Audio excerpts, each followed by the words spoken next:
सोचो अगर एक स्टेट गवर्नमेंट बिना किसी लॉ के सीधा आके आपका बिजनेस कंट्रोल कर ले, क्या ये अलाउड है? एग्जैक्टली यही हुआ था 1955 में, जब पंजाब सरकार ने बिना किसी कानून के, बिना किसी एक्ट के, सिर्फ एक एग्जीक्यूटिव ऑर्डर से स्कूल टेक्स्ट बुक की प्रिंटिंग और पब्लिशिंग को पूरा का पूरा कंट्रोल अपने हाथों में ले लिया था। क्या ये एग्जीक्यूटिव पावर का एब्यूज था या फिर कॉन्स्टिट्यूशन ने इसे अलाउ किया हुआ है? आज हम बात कर रहे हैं एक ऐसे लैंडमार्क जजमेंट की, नाम है Ramjawaya Kapur versus state of Punjab, जिसमें सुप्रीम कोर्ट ने डिफाइन किया कि एग्जीक्यूटिव का पावर की लिमिट कहां तक जा सकती है। अब सबसे पहले इस केस के फैक्ट्स एंड बैकग्राउंड्स की बात करते हैं। इस केस में पेटिशनर थे रामजवाया कपूर और उनके साथी पंजाब के स्कूल्स में टेक्स्ट बुक प्रिंट करते थे, स्कूल की किताबों को पब्लिश करते थे। They publishing the text book of the schools. एक दिन पंजाब सरकार ने एक एग्जीक्यूटिव ऑर्डर के थ्रू पूरा प्रिंटिंग, पब्लिकेशन और सेल को कंट्रोल करके अपने हाथों में ले लिया, बिना किसी कानून के, बिना किसी स्टैट्यूट के। पेटिशनर्स ने डायरेक्टली सुप्रीम कोर्ट में आर्टिकल 32 के तहत इसको चैलेंज किया और यह कहकर कि आर्टिकल 19(1)(g) अनुच्छेद 19(1)(g) का उल्लंघन हुआ है, वॉयलेशन हुआ है, क्योंकि उनका बिजनेस डायरेक्टली इससे इंपैक्ट हुआ है और एग्जीक्यूटिव ने किसी लॉ के बिना ही ऐसा किया है, और एग्जीक्यूटिव ने किसी लॉ के बिना इतना बड़ा एक्शन ले लिया जो गैर संवैधानिक था, ऐसा पेटिशनर्स ने कहा। अब बात करते हैं कि इस केस के अंदर जो कानूनी मुद्दे थे, लीगल इश्यूज थे, वो क्या क्या इन्वॉल्व थे। सुप्रीम कोर्ट के सामने कुछ मेजर कॉन्स्टिट्यूशनल सवाल थे, संवैधानिक सवाल थे। पहला, क्या एग्जीक्यूटिव बिना किसी लॉ के एक्शन ले सकता है, स्पेशली जब वो किसी सिटीजन के फंडामेंटल राइट को इंपैक्ट करे? दूसरा, क्या ये एक्शन अनुच्छेद 19(1)(g) का वायलेशन था?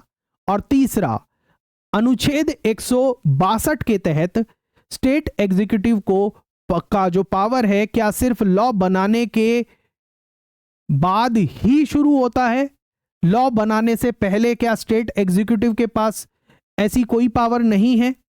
यह भी एक बहुत बड़ा मुद्दा इस केस के अंदर था। अब बात करते हैं कौन कौन से संवैधानिक प्रावधान जो इस केस के अंदर इन्वॉल्व हुए हैं, उनको डिस्कस करते हैं। कोर्ट ने इस केस के अंदर मेनली 3 अनुच्छेदों का इंटरप्रिटेशन किया, उनका अनुवाद किया, उनको समझाया। पहला था अनुच्छेद 162, जिसके तहत स्टेट के पास एग्जीक्यूटिव पावर होती है उन्हीं मैटर्स पर जिसमें लेजिस्लेचर लॉ बना सकता है, जिस पर जो राज्य का जो विधायी बॉडी है, लेजिस्लेटिव बॉडी है, वो कानून बना सकती है, उनके ऊपर स्टेट एग्जीक्यूटिव की पावर होती है। और इसके साथ साथ सुप्रीम कोर्ट ने अनुच्छेद 43 का भी जिक्र किया, जो बात करता है सेंटर के एग्जीक्यूटिव पावर का बताता है, जिसके अंदर सेंटर की एग्जीक्यूटिव पावर बताता है। और उसके साथ साथ अनुच्छेद 19(1)(g) जो बात करता है freedom to carry on any trade और बिजनेस। मेन मुद्दा यह था कि क्या एग्जीक्यूटिव बिना किसी कानून के काम कर सकता है या नहीं। अब बात करते हैं कि इस केस के अंदर सुप्रीम कोर्ट ने क्या रीजनिंग दी। जस्टिस BK मुखर्जी की लीडरशिप में कोर्ट ने कुछ इंपॉर्टेंट प्रिंसिपल्स लेट डाउन किए इस केस के अंदर, जिसमें पहला था एग्जीक्यूटिव जो है वो लेजिस्लेचर नहीं है। यह बात बोला गया कि executive is not legislature, executive law नहीं बना सकता। ये बात क्लियरली पहले पॉइंट के अंदर सुप्रीम कोर्ट ने क्लियरली बोली। लेकिन एग्जीक्यूटिव उन्हीं मैटर पे काम कर सकता है जहां लेजिस्लेचर लॉ बना सकता है, इवन इफ पार्लियामेंट ने अभी तक कोई लॉ नहीं बनाया हुआ। इस बात को ध्यान रखिएगा। पहले ऑब्जर्वेशन सुप्रीम कोर्ट की जो इंपॉर्टेंट ऑब्जर्वेशन थी इस केस के अंदर वो ये थी कि एग्जीक्यूटिव जो है वो लेजिस्लेचर नहीं है, एग्जीक्यूटिव लॉ नहीं बना सकता। लेकिन एग्जीक्यूटिव उन्हीं मैटर्स पे काम कर सकता है जहां लेजिस्लेचर लॉ बना सकता है, इवन इफ पार्लियामेंट ने अभी तक कोई लॉ नहीं बनाया हो। दूसरी सुप्रीम कोर्ट की इस केस के अंदर महत्वपूर्ण ऑब्जर्वेशन वो ये थी कि executive can act unless prohibited. जब तक कोई लॉ उनको रेस्ट्रिक्ट नहीं करता तब तक एग्जीक्यूटिव कर सकता है, काम कर सकता है, कोई भी एक्शन ले सकता है। जब तक उसको कोई भी कानून नहीं रोकता है तब तक एग्जीक्यूटिव कुछ भी कर सकता है जो लेजिस्लेटिव डोमेन में आता है। हर एक्शन के लिए पहले से लॉ का होना जरूरी नहीं है। हर एक्शन के लिए पहले से लॉ का होना जरूरी नहीं है। और तीसरा पॉइंट वो लेट डाउन किया गया था वेस्टमिंस्टर मॉडल के रिगार्डिंग। कोर्ट ने ये कहा कि इंडिया में स्ट्रिक्ट सेपरेशन ऑफ पावर्स नहीं है जैसे अमेरिका में है। हमने ब्रिटिश मॉडल अडॉप्ट किया है जहां एग्जीक्यूटिव पावर लेजिस्लेटिव पावर के बराबर नहीं है। हमारे कॉन्स्टिट्यूशन ने absolute separation of power accept नहीं किया है, पर बाउंड्रीज क्लियरली डिफाइन की गई है। और जो चौथा पॉइंट जिसके रिगार्डिंग सुप्रीम कोर्ट ने महत्वपूर्ण ऑब्जर्वेशन दी वो ये थी कि आर्टिकल 19(1)(g) के एनालिसिस के बारे में कोर्ट ने कहा कि टेक्स्ट बुक प्रिंटिंग से कंप्लीट बैन नहीं लगा है। जो पेटिशनर हैं वो स्कूल टेक्स्ट बुक को छोड़कर बाकी और कुछ पब्लिश कर सकते हैं। स्टेट के एक्शन पे पेटिशनर्स के राइट को टोटली वायलेट नहीं किया है। स्टेट के एक्शन ने पेटिशनर्स के राइट को बिल्कुल पूर्णतया वायलेट नहीं किया है। सो आर्टिकल 19 का इन्फ्रिंजमेंट नहीं है।